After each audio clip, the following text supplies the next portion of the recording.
The dog days of summer are upon us, and there's not a whole lot going on in the real estate market. People are at the cottage, on summer vacation, or getting kids ready to go back to school. And traditionally, August can be one of the quieter times of the year in the real estate market. But there are definitely still deals to be had, particularly where you have anxious or motivated sellers in certain segments of the market.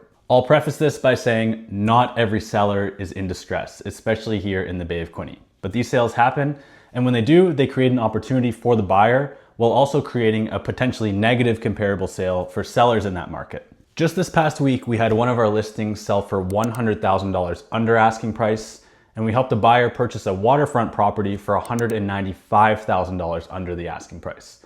Both properties had been on the market for an elongated period of time and were at higher price points, and that's where you're seeing the opportunity right now. You can also see some of the broader negative sentiment around the real estate market reflected in the values of publicly traded REITs, which are real estate investment trusts. Now, REITs are absolutely not a direct proxy for residential home values. They're affected by financing costs, cap rates, company-specific goals, as well as a long list of other things. But they do give us a window into how investors are currently looking at real estate. CAPREIT, Canada's largest publicly traded residential landlord, is trading roughly 20% lower than it was just a year ago, with 40% of its holdings being in the Greater Toronto area, which, as we know, has been one of the softest real estate markets in the country.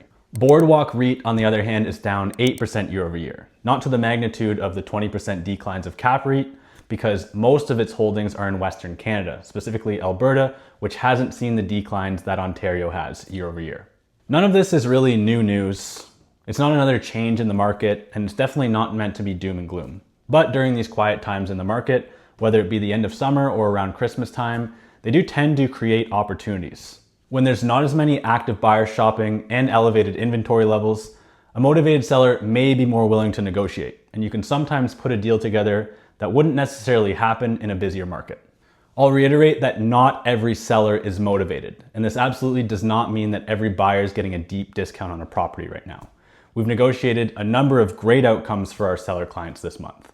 But if you're a buyer who's been sitting on the sidelines, these quieter periods in the market can be an important time to pay attention.